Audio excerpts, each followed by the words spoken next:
এই বৃষ্টির মধ্যে যাবে? কতবার করে বললাম, তুমি তো আমার কথা শুনতেই চাও না। নিজের যা ভালো মনে হয় তাই করো। নির্মলা, কেন বোঝো না?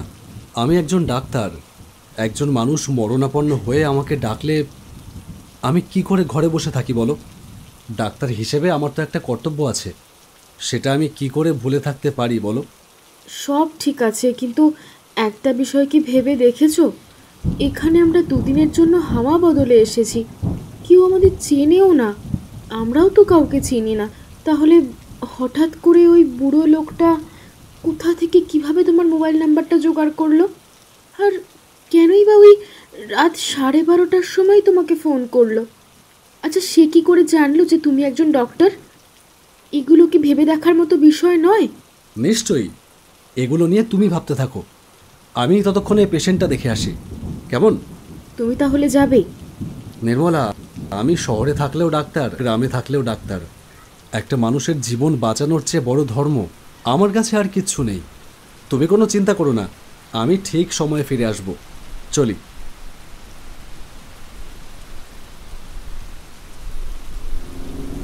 বাইরে তখন বৃষ্টি তুমুল তাণ্ডব চালাচ্ছে। আমি সোমনাথ রায়চৌধুরী, কলকাতা শহরের আমি একজন স্বনামধন্য হৃদরোগ বিশেষজ্ঞ ডাক্তার। এই পলাশপুর আমার জন্মস্থান।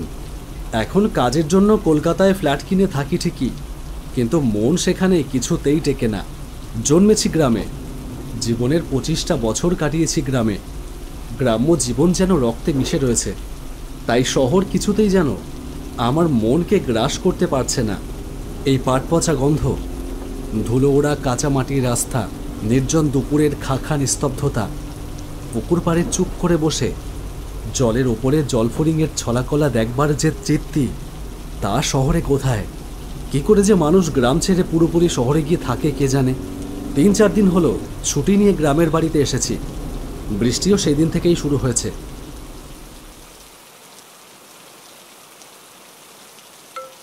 আজ রাতে ঘুমিয়েছিলাম, হঠাৎ একটা বৃদ্ধর ফোন আসে। রাত তখন অনেক।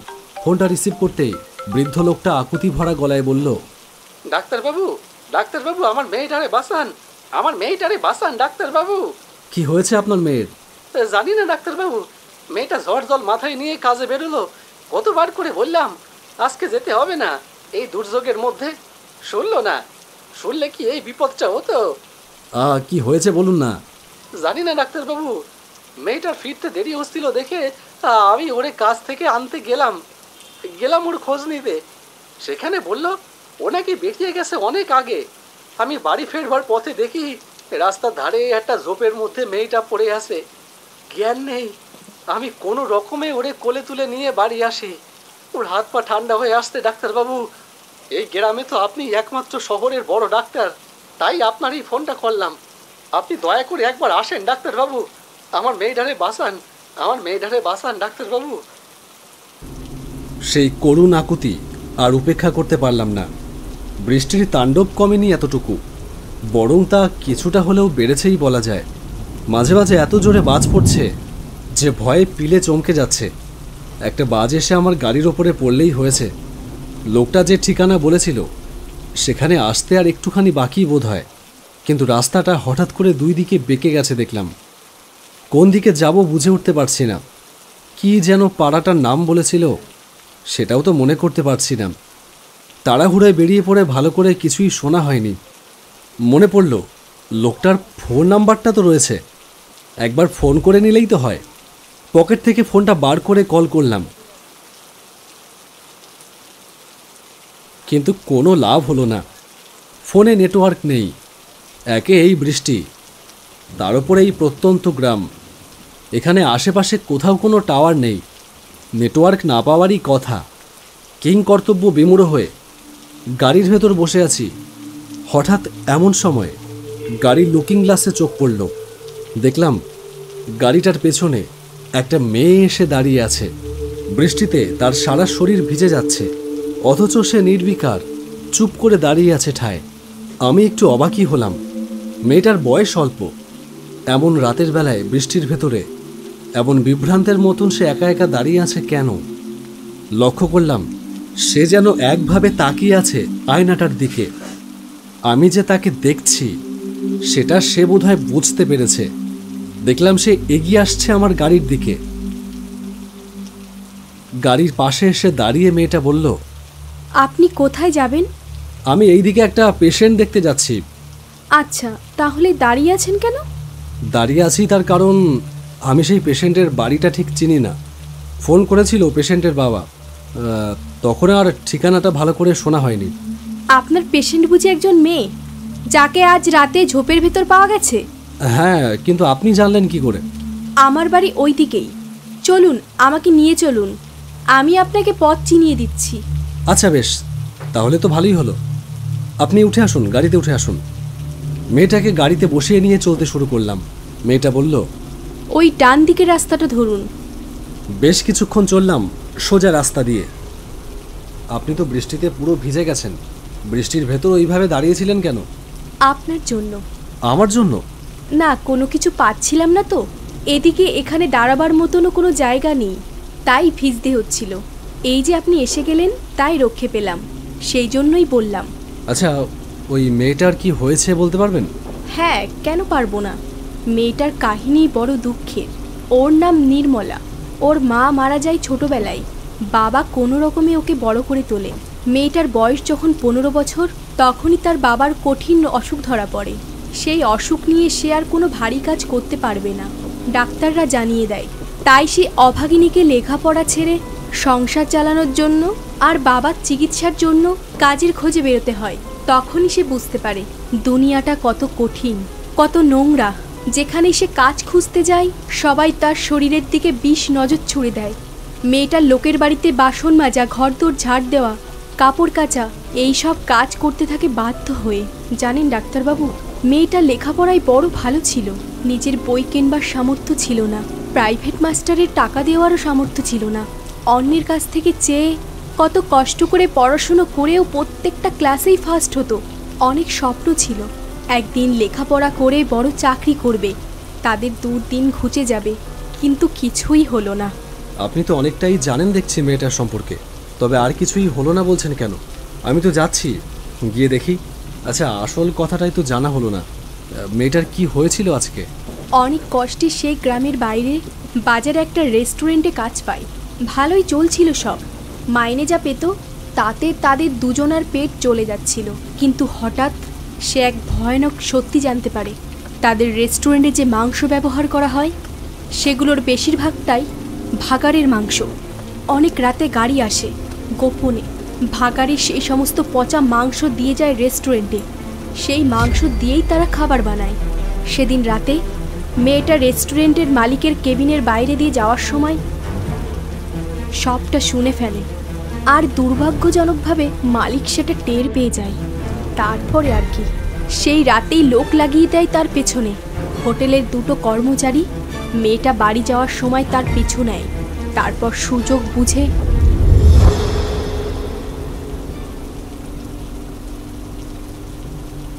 কি হলো, থেমে গেলেন কেন? তারপর? তারপর বাকিটা আপনি গেলেই দেখতে পাবেন।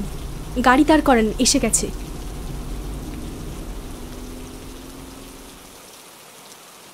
ওই যে ওই বাড়িটা। আপনি কোথায় নামবেন?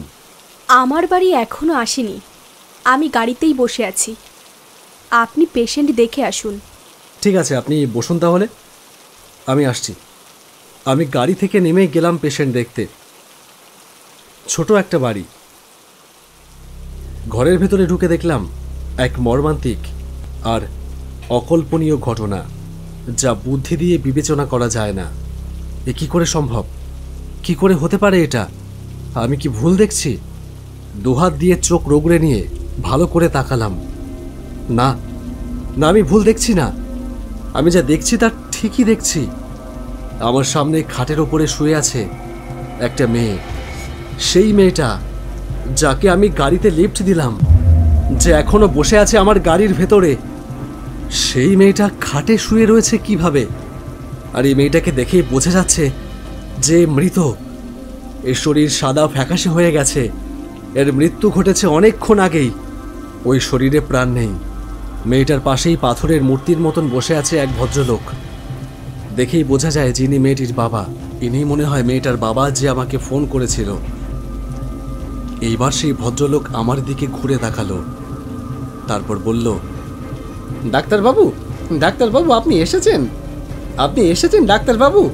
দেখেন আমার মেয়েটারে, দেখেন, ওরে তাড়াতাড়ি সুস্থ করে দেন ডাক্তারবাবু। আমি কখন থেকে ডাকছি কিন্তু ও সাড়াই দিচ্ছে না। আপনি দেখেন ডাক্তারবাবু, আপনি দেখেন। আমি কি দেখব আর কি বা বলবো? বিস্ময়ে আমি তখন হতবাক।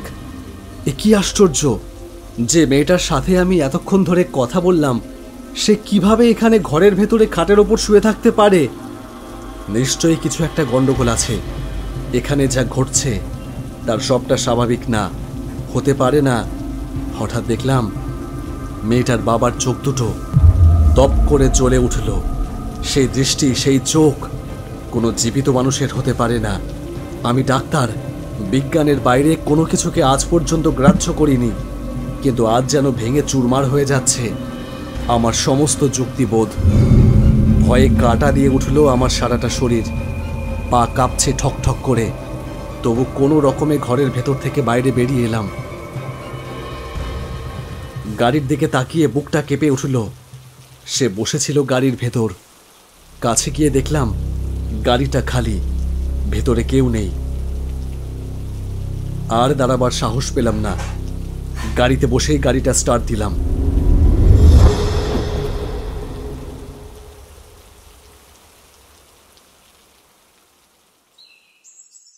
কৌতূহলবশত পরদিন সকালেই আবার এলাম সেই বাড়িটার সামনে। একজন লোক যাচ্ছিল রাস্তা দিয়ে, আমাকে দাঁড়িয়ে থাকতে দেখে বলল, কি দাদা, কাউকে খুঁজছেন নাকি? না না, কাউকে খুঁজছি না, আসলে একটা জিনিস জানবার ছিল। এই বাড়িটায় কারা থাকে? এই বাড়িতে কেন বলুন তো? না, আসলে একটু জানবার ইচ্ছে ছিল আর কি। বুঝেছি, আপনি নিশ্চয়ই ডাক্তার। হ্যাঁ, কিন্তু কি করে জানলেন? এই বাড়ির সামনে এসে যখন বাড়িটা সম্পর্কে জানবার কৌতূহল দেখাচ্ছেন তখনই বুঝেছি। কি ব্যাপার, আমাকে একটু বলবেন? আসলে এই বাড়িটায় এক বাবা আর মেয়ে থাকতো। মেয়েটা মারা যায়, সে গল্প আমি জানি, আপনি তারপর থেকে বলুন।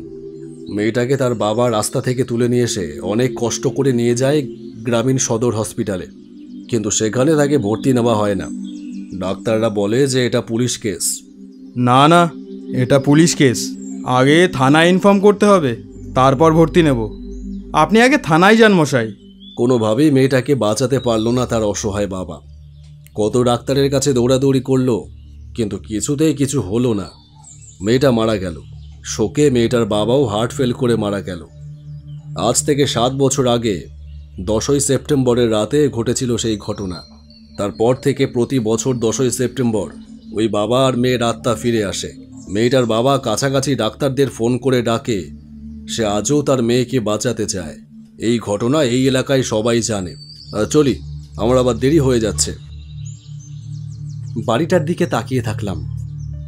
এখনো যেন কানে বাজছে এক অসহায় বাবার করুণ আকুতি। আমার মেয়েটারে বাঁচান ডাক্তারবাবু, আমার মেয়েটারে বাঁচান।